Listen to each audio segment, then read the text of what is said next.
And now, here's Mike Muse with the political news.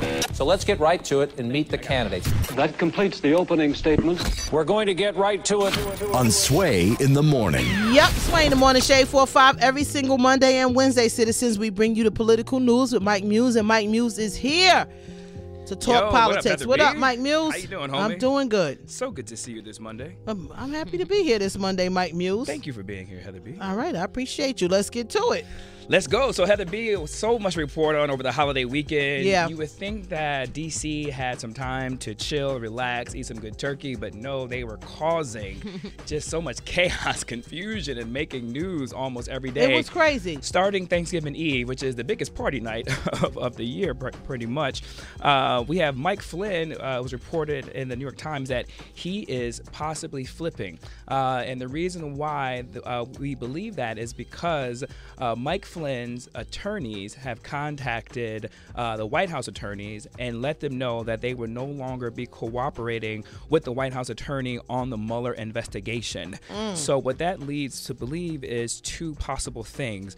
One is that he is attempting to maybe work out a deal to help Special Prosecutor Rob Mueller in the Russia investigation within Trump, or that he may be pleading guilty to something. But we all know, Heather B., and watching movies like The Godfather and watching Law and Order, when no situations like this occur, more than likely there is some type of cooperation that is going on with the federal government or with the feds. Now, is this the person that you predicted that they would probably go after because eventually he would start talking? Yes, I said he would be the next one. Yeah, He's the biggest fish out of the other individuals that we've saw kind of go before Special Prosecutor Bob Mueller. In particular, what makes him so interesting, Heather B., was that he was with President Trump almost every day of the campaign. He flew with him on every campaign stop and every visit. He was President Trump's national security advisor within the White House, which is one of the highest positions you can have within the White House. And the pressure they're putting on him, Heather B., is that they are possibly leveraging Mike Flynn's son.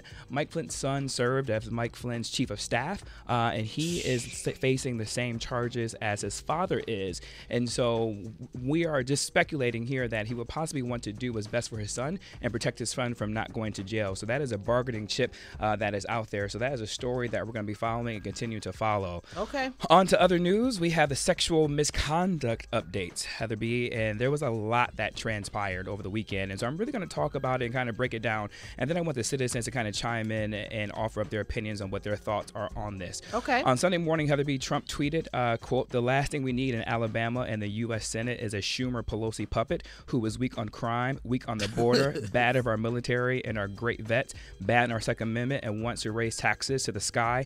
Jones would be a disaster." And Heather B., that is in relationship to the Senate candidate in Alabama, Roy Moore, who has been alleged or allegations have been brought against him for child molestation when a girl was 14 years old at the time. And what now Trump has done is pretty much endorsed this candidate by saying that you do not want to go after and vote for the Democrat for all those reasons listed above. He went on further to say in another tweet, quote, "I endorse Luther Strange in the Alabama primary. He shot way up in the polls, but it wasn't enough.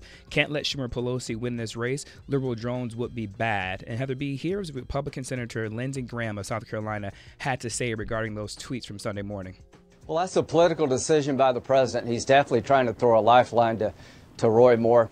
From a Republican point of view, I don't see what winning, I don't know what winning looks like with Roy Moore. If he wins, we get the baggage of him winning, and it becomes a story every day about whether or not you believe the women or Roy Moore. Should he stay in the Senate? Should he be expelled? If you lose, you give the Senate seat to a Democrat. At the time, we need all the votes we can get. The moral of the story is don't nominate somebody like Roy Moore who could actually lose a seat that any other Republican could win. And from a party perspective, we got to look long term, not short term. And what I would tell President Trump, if you think winning with Roy Moore is going to be easy for the Republican Party, you're mistaken.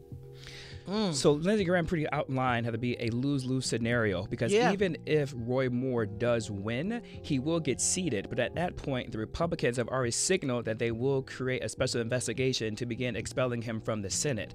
So then on top of that, you have President Trump on record supporting then someone who is alleged to have been a child molester when it comes to that. Switching sides to the other aisle is Senator Al Franken, a Democrat who is from Minnesota, who has also been put up for allegations in terms of sexual misconduct. We've already reported here in terms of the conduct that he had with the former reporter in Los Angeles when they were on the USO tour. 2 other anonymous allegations have also come up, Heather B., that he groped them while taking a picture. And here's what, yes. So let's be clear. Some of these happened while he was a senator, and some happened while he was a comedian. The first one from the USO reporter happened before he was a senator, when he was a comedian. And then the other as a senator at a state fair, he allegedly groped someone's behind while her husband was taking the picture. Wrong. And here is what Senator Al Franken had to say about that. Okay. First of all, I just want to say that this whole thing has been, embarrassing and and it's been difficult. But part of that is that I want to respect a woman's experience. Very often there are these kinds of things and allegations, and that I believe that women should be respected and listened to. This is what I'm doing. I'm taking responsibility. I apologize to the women who have felt disrespected. So that is Senator Al Franken. As a result of that, what has come up, Heather B., is that there is now an ethics investigation that has been opened up regarding and following up whether these allegations hold true or not and what should be done with Senator Al Franken. And continuing, we have another Democrat who's in trouble right now, Congressman John Conyers, who is the oldest living representative in the House of Congress currently right now serving. It announced over the weekend that he has stepped down from his high-ranking role in the Judicial Committee. After allegations have reported, well, I shouldn't say allegations, what has surfaced was that he actually paid off a former staffer who threatened to move forward with allegations that she was fired due to the fact that she wouldn't participate in any sexual advances coming from Conyers at that moment. What he is saying was that the payout was equivalent to a severance pay that kind of came out through this House committee that allows for the citizens, the taxpayers, in order to pay for this type of payouts that occurred. Women who worked on John Conyers' staff previously have come out, Heather B., and said that he treated them well and treated them with nothing but respect. What's interesting about all of this, though, Heather B., is that we have to ask the questions, and here's this for the citizens. You have to ask the question, should we paint all of these with the same brushstrokes, or should each one be treated differently? Because of the fact that you have Roy Moore, who is a candidate who was alleged to be a child molester before he entered the campaign race, if you will. So that's one separate issue.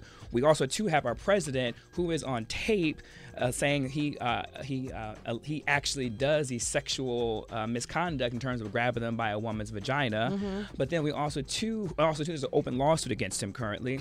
But then we have Senator Al Franken, who is now under ethics investigation, who's come out and apologized and said that it was unintentional. And then we also have John Conyers, which is a completely separate issue because payments and allegations have been made. So those are 4 different scenarios, Heather B. And so the question is, do we all treat them the same, or do we all give them individual due process? Let's ask the citizens. Let's talk about it, citizens. This is an opportunity for you to talk. 888-742-3345. Hey, let me take their ass back to the club real quick.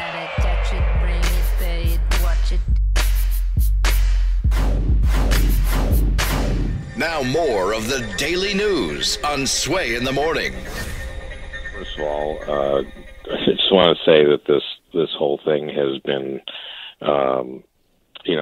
embarrassing and and it's been difficult. 888-742-3345. Mike Muse is here, citizens, talking about political news, and it's just crazy to me, Mike Muse, and maybe I'm alone in this, that this is where we are in politics. This is all we've been talking about, not just in politics, but in entertainment. It's just the sexual conduct or misconduct, if you will, of what's going on in our world. And I don't think I've ever thought about it, you know, that much until now. It's everywhere. And it's interesting too, Heather, in terms of the way that we're handling this as a society. Like, so if you look at the individuals who have been alleged in the media, they essentially have lost their jobs immediately. Their own products have been canned, and their shows have been canceled. Get out of here, Bill Cosby. House of Cards with the Netflix. That's what they did, Wanda. I wasn't, listen, Wanda, I know that's Dada, but they got him out of here so quick. You don't think so? They didn't give him a chance. And then, which is the problem.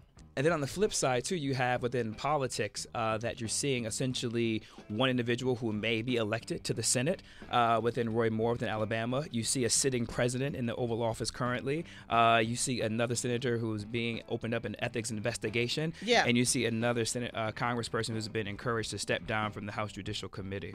But we still have the guy in the Oval Office. We still have a senator sitting in the Senate chambers. And we still have a congressman sitting in the House. And we still have an individual who may actually win in Alabama. Tracy G, rule number 1. It's a dirty game. I've been telling y'all that for almost 7 years. It's a dirty, dirty game out here. And citizens, just chime in. We want to know, should each case be treated individually? Treat everybody the same? Mike Muse posed a great question. Let's find out what you think about it. Hey, Joey, you calling in from...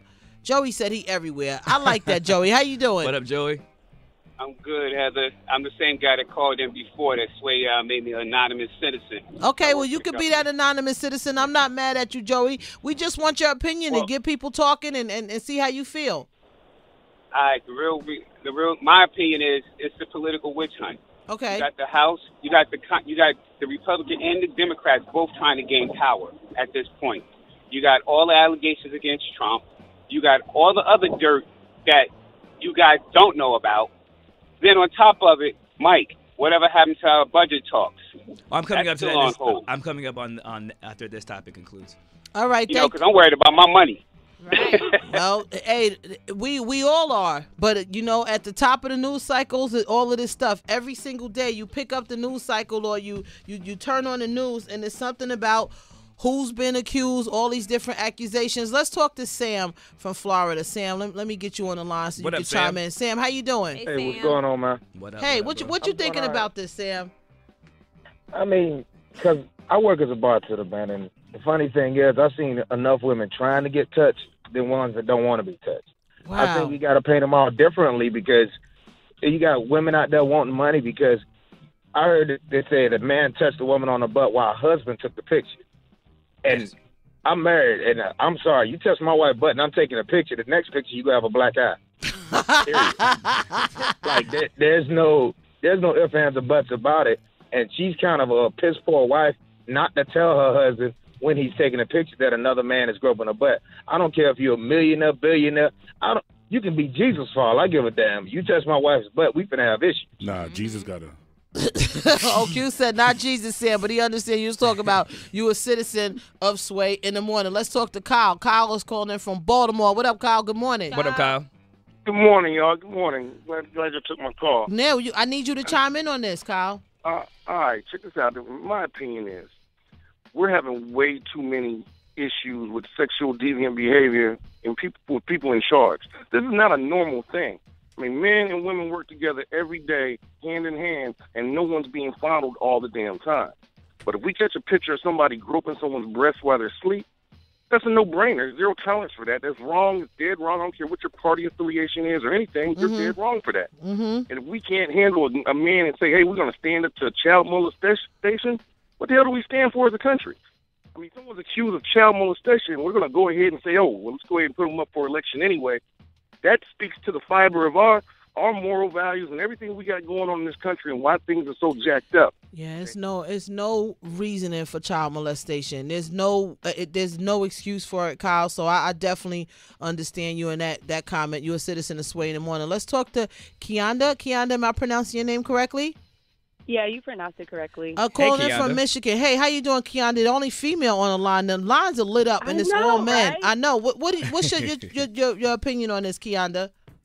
I feel that we need to start putting these women and listen to what they're saying. There is a million people that get molested, and all this stuff happens, and and it's hard for them to even come out and speak about it. And when you see the president saying all this stuff in Senate and people in office, that just pushes women away to not speak about anything. And the United States is losing our moral.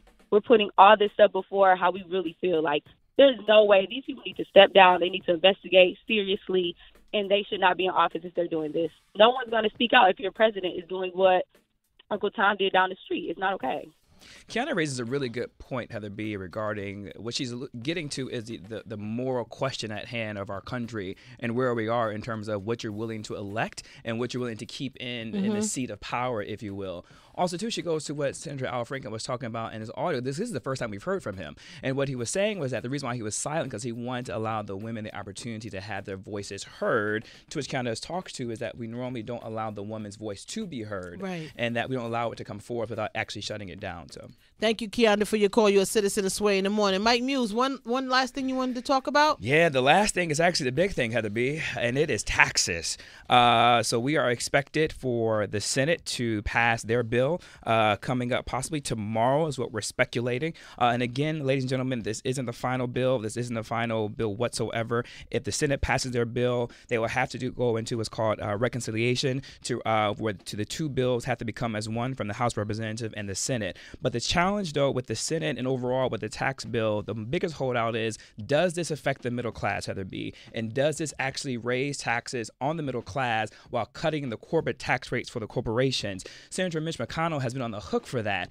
He went on to say initially that this would not raise taxes at all for the middle class, but then he had to retract that statement and he had to say, quote, "You can guarantee that absolutely no one sees a tax increase. What we are doing is targeting levels of income and looking at the average in those levels, and the average will be tax relief for the average taxpayer in each of those segments." So what he's alluding to is that there is a potential that the middle class will actually have their taxes raised. Here's the challenge with that, though, is Heather B., is called a maneuver within the Senate in order to pass underneath the budget, was called budget reconciliation, so that therefore the Senate doesn't need a supermajority. They just need a simple majority with that. And what they're doing is, and what makes the optics of this tax plan so bad, Heather B., is that the corporate tax cuts will be forever, will be permanent, whereas the tax cuts to the other classes will be temporary up to 9 years. And so then we'll have to decide if those middle class and those of the lower class will have to renegotiate what their tax rate should be all over again while the corporation rate is intact. The challenge with this Senate bill, Heather B., is a holdout from Republicans. We have Senator Bob Corker of Tennessee and Senator Jeff Flake. They're concerned about the deficit being raised. You have Senator Susan Collins of Maine and Senator Jerry Morgan. Both Republicans are concerned about the tax proposal regarding the Obamacare with mandating individual taxes. You have another Senator, Ron Johnson, Wisconsin, who's already declared no on this bill. And you have Senator Steve Daines, a Republican from Montana, who's also said no because of the so-called pass-throughs of the LOCs, which we talk about pretty often up in here. So the Senate bill is in somewhat of trouble. And here's what Republican Senator Tim Scott of South Carolina had to say. Well, I do believe in prayer, number one, and I hope that we get it done by Christmas. If not, we'll be here through Christmas looking at the end of the year so that we can make sure that we provide tax relief for those working families like the one I grew up in. He's joking, Heather B., about that, but that is how challenging this tax bill is to pass. And, oh, by the way, while that's happening, what Joy was alluding to, the funding for the federal government runs out on December the 8th. So not only do the Republicans have the concern about tax reform by Christmas, they also have to figure out how to keep the government going by December the 8th. Heather, there's so much more I didn't get a chance to get to. This all happened over the weekend, homie. I just want 6 numbers, and I'm out of here. I'm checking out. I don't give a damn what nobody do. 6 numbers. I think the lottery is at like 114 million, something like that. Well, if that happens, Heather B., you'll be fine because the state tax has been decreased. So when you pass on to your heirs, that's how I'm thinking, Mike Muse. You feel me, Steve Cohen? Mike Muse, where can people reach you? Yo, hit me up all day for all the breaking news at I am Mike Muse, MUSNSAME on Twitter and on Instagram. Steve Cohen, if I win this lottery, I'm not going to buy a football team, no. We got to talk NFL. It's all coming up next. We ready? Let's do it. All right.